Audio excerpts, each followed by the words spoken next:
bagishano sishaka kumva ije muziki wawe ijoro ryose ndafise akazi ko kugendako ushaka gushishure hewe ingo Yamwe mwese murakoze ko mwagarutse kandi n'umunsi shaka gusa twicara hamwe tukavugana ukuntu abasura bifata kubera nafise ama juice detail mukeneye kumenya. nanditse ntuze nka list novuga byandika ntuze nka abasura neza cyane. Ya mbere novuga ko ntuze nka abasura baranka ababanki babo ntibakunda kuvuga yambu barashaka kuvuga yambu bahuye muga ntibashaka kubonana experience bafise badakunda ntuze nka ababanki nabibona kuri ntuze nka Jonas ukuntu abantu nka ababanyi ushobora kumva bari muri ntuze nka muri escalier canke bakaraduga indani canke barinjira gusa ukabona ntuze nka Jonas akasha yugana ntuze nka umuryango tugenda hajya hanze kubera bashaka kuvuga yambu ukonka gusa bisanzwe muga ntibashaka kubonana ukuntu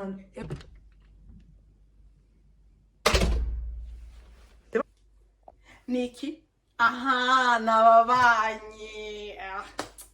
mega baswedwa reka kuvuga ngo tugera hanze nyaruka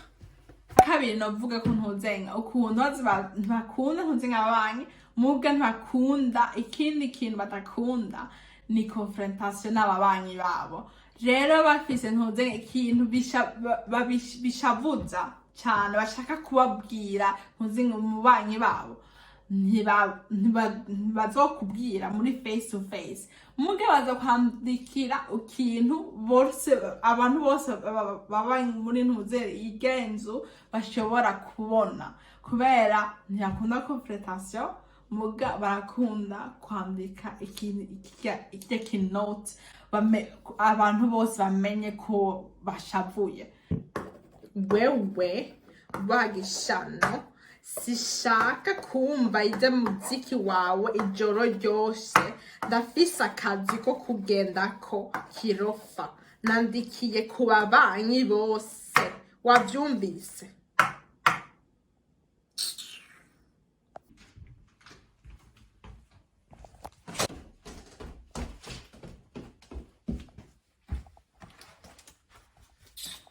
kirofa Bona twebwe abarundi twagize ntuze nka family yacu babankuze bacu tantine bacu batonto bacu muge ngahanya muri Sweden abaswedwa ntibazi abakuze babo ntibazi batonto babatantine ntabazi nisi nka twege tuba family ni family iwacu ngahanya family yabo ni papa mama na n'umukuru wanje n'umutoyi wanje nivyo yangene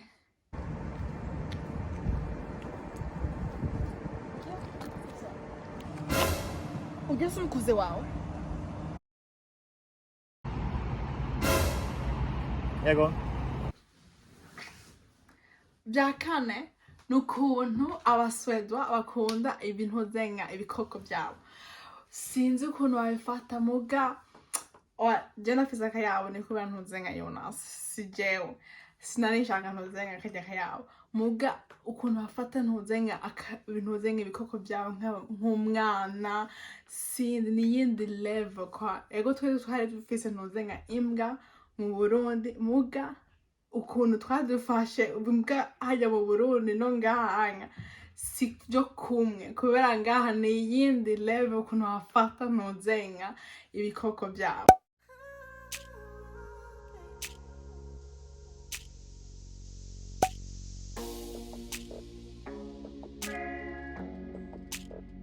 bya gatanu n'ukuntu bihuta cyane sinzi ko abazungu bose canke abasweda gusa muga barihuta tubashaka kuba bafise ntuze nka rendez-vous mu masezera muga Jonas akaca avuga oya ngo tugende gusho dushika hajya muri 15h30 kubera iki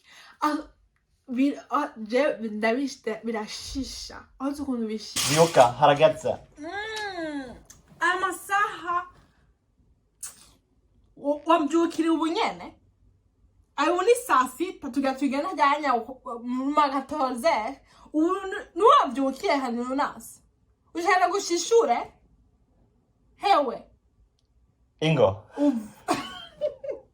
cyanyuma n'ukuntu bafika iminsi yose fika n'ukuntu bicara hamwe n'abagenzi cyangwa family yabo bakarya utuntu dusosa